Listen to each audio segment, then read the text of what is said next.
What's going on, guys, and welcome back to another episode of Club and Country. This is episode number 43, and we start today's episode with Real Sociedad putting in a bid of £12 million for our young goalkeeper Barmy, but of course he is going nowhere. 19 years old, 81 overall. We've been training him for a long time. He's the future of Paris FC and the French national team in the goalkeeper position. I really do believe that. So he's going nowhere, and Sociedad can forget about it. And also 4 players came back to us regarding the pre-contract we put in the last episode. Of course, the January transfer window did indeed open, I should say, in the last episode. We put in 4 pre-contract offers here for Bassetti, Thomason, Mendy, and also a right back called Gwilbert, I think is how you probably pronounce that. Gwilbert, not entirely sure. We might just call him Fredericks, that's a bit easier. 23 years old, 73 overall anyway, and Mendy as well. He's going to come in too. So 4 players going to join us on pre-contracts next season. Now, I know some of you guys out there don't like me abusing the pre-contract thing, and I totally get that, I really do.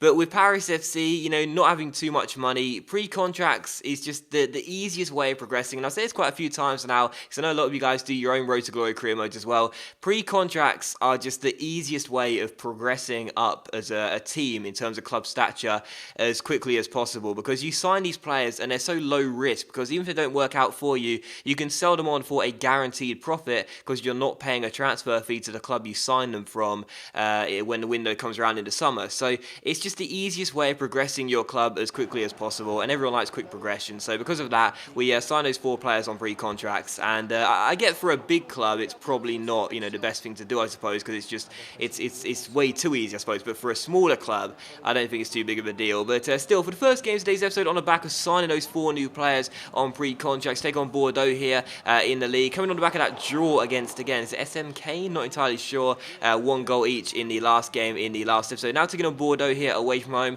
First couple of chances fell to them, and then in the 38th minute we had our first chance of the game too, as Boga got played forward, but what a save, Ambrose got played forward, I should say, but what a save by Carasso. Fantastic stop there by the goalkeeper, and he gets it at 0-0. Thierry Ambrose still yet to get going really this season, not really looking the same striker he was in the first 2 years, but either way, great save there by the goalkeeper, and it was still goalless. And on the stroke of the half-time mark here, a great chance for us to open the scoring. Tiam finds Lamar here, and Thomas Lamar scored his first goal a couple of games ago, and he scored his second goal for the club here, so his second goal in 3 games. So I find this kind of funny, and I really do find like it's a little bit too much of a coincidence, but Lamar this season was just not working for me at all. He was looking like a bit of a waste of money, really, a bit of a white elephant. We brought the guy in, he cost us a few £1 million from Monaco, and he hadn't scored a single goal until a couple of games ago, and I kept on saying the January transfer window is coming around, maybe Lamar will be getting sold. Now he's scored 2 goals in 3 games, and the transfer window is now open. I'm pretty sure he's been listening to what I've been saying,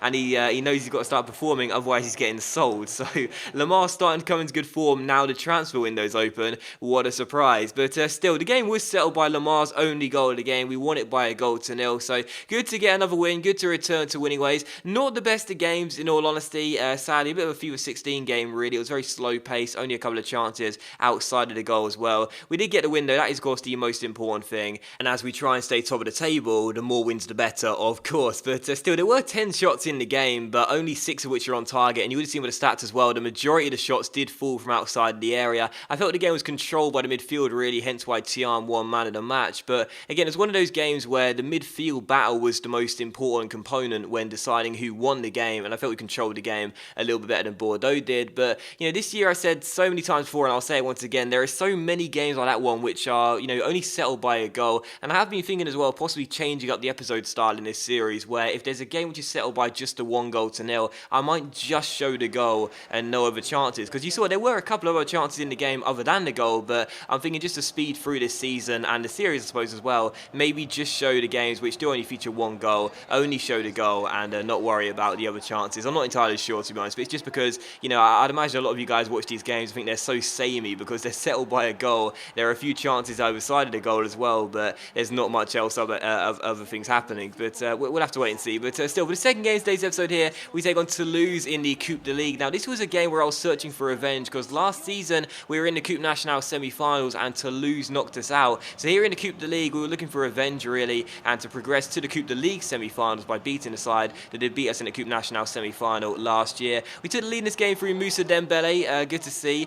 Started the season off quite brightly, hasn't really done too much since then, but anyway, did open the scoring here and make it 1-0. It was also the game would finish as well. So once again, this game just like the last one, really, a game which I'll think about probably just showing the goals from now on and nothing else. There were some chances, but not too many of them, and to lose in this game basically accepted defeat. Once Dembele scored the goal, we got ourselves in front. We had another chance as well, but the goalkeeper made the save, and we took the lead in the 9th minute. Toulouse did have a couple of chances in the game, but they both fell from outside the area, weren't noteworthy to be honest, and we won the game pretty comfortably by a goal to nil. So Dembele's only goal of the game, separating the sides like Lamar's did in the last game against Bordeaux, and we are through to the Coupe de Ligue semi-final. So I said before, this is a winnable competition for us, there is no doubt about that. I definitely do believe this season, as we go in search of some silverware for the first time since the first season, when we won the French second tier, this is a winnable competition for us. But either way, I'm still going to keep on playing the backup players, just because I think we may as well, as the league is our main focus. But for the third game of today's episode here, hoping for some more chances in this one, we take on Montpellier back in the league. So back to using our first 11 as per usual here, taking on Montpellier, a side who of course a few years ago, when Giroud used to play for them, won the French league title. So taking on Montpellier here at home, back in the league, looking to make 2 wins in a row in the league and 3 wins in a row in all competitions. First chance fell to us in the 11th minute here as Thierry Ambrose picks up the ball and sends it down the right hand side towards Thomas Lemar. He holds it up, plays it through the middle towards Boga here. Lovely first touch to set himself up, and then play a good free ball out wide towards Poundje. Poundje, left back, goes down left hand side, takes it around his man, drills it across to the centre. The goalkeeper fumbles it, and then how about this? St. Maximin tucks the ball into the bottom corner, but he's not the one celebrating, it's Thierry Ambrose. And I had to watch all 3 replays back for this goal as well. I know it's snowy conditions, so it's hard to see, but I can't see why Thierry Ambrose is celebrating this one and why he gets to claim the goal, because St. Maximin's shot, I think, only just like dribbles over his boot. Like, I don't think he actually touches the ball, Ambrose. Like, if he does, it's the slightest of touches, maybe the little toenail of the little toe is what touches the ball in his boot. But I have no idea why Ambrose got to claim that goal, because don't get me wrong, it's his 12th goal in the season. I'm pleased to see him score once again, but like, that should not have been his goal, because St. Maximin's shot was on target. It was definitely going in. Ambrose was a foot off the line. I don't think he should be claiming that goal, but he is, and it's 1-0 to Paris FC. But St. Maximin wouldn't even get the assist for that goal. How's your luck for the first one? Not getting credit with a goal or the assist, but he would get the assist for the second goal we would score in the 23rd minute, and this is a goal which Ambrose does deserve to claim, because St. Maximin cuts inside from the left hand side with the Berber spin, feeds it to him, and it's a really good finish by our number 9, and our captain scores his 13th goal of the league so far. So really pleased with that. It's again not been his best season, we know that so far, halfway through, not looking like his best season, probably looking like one of his worst seasons, funnily enough, for goals. But either way, it is his 13th, and that's still not a bad return either for a striker who's played about 20 league games this season. But still, Montpellier did have a good chance here to get back in the game. 5 minutes after the restart, make it 2-1. Barmy made a great save though, and then this shot was spurned wide and put behind for a goal kick. So still 2-0. And then 66th minute here, Ambrose gets onto the ball, takes it around his man with a fake shot and plays it through towards Boga down the left hand side. Gives it to Maximin down the left hand side, causing problems all game long. What a game he was having. And as he cuts inside here, gets taken down, and the referee gives a penalty to Paris FC. So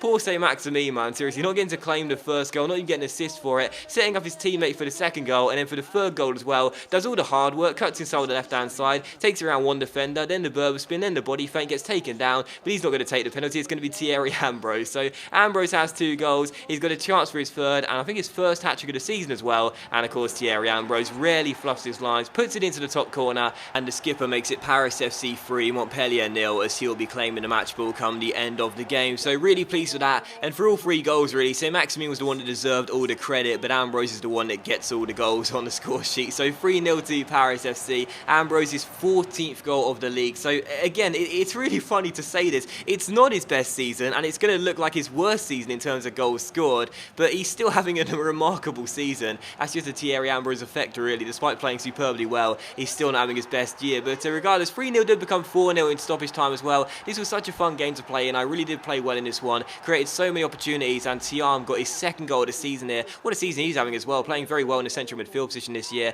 Peller off the bench, did all the hard work, cut inside from the left hand side. Great dribbling from our centre back really. Gives it to Thiam, who has a simple finish and does get his 2nd goal of the game, and puts the icing on the cherry on the cake, as it comes Paris FC 4, Montpellier 0. It was how the game would finish as well. The referee blew full time straight after that. Thought it's too cold to play anymore, and I'm sure the Montpellier goalkeeper was getting fed up of picking the ball out of the back of his own net with frosty fingers. So 4-0 the final score. Really pleased with that. Ambrose again getting, I think, his first hat-trick of the season. Great to see, and he does indeed walk off with the match ball as well. So Paris FC 4, Montpellier 0 the final score. Great to make it 3 wins from 3 in all competitions now. Hopefully going to go on a good win streak here as we try and stay top of the table, and this win was a very good win for us and one of our best of the season without doubt. But that is going to end today's episode of Club and Country, guys, so thank you very much for watching the video. Really hope you have enjoyed it. If you enjoyed today's episode of Club and Country, then please do consider leaving likes. It's of course much appreciated, and really help my channel out. But of course, you don't have to leave a like if you don't want to. Totally up to you. It's your choice, and I'll see you for the next episode of Club and Country very soon.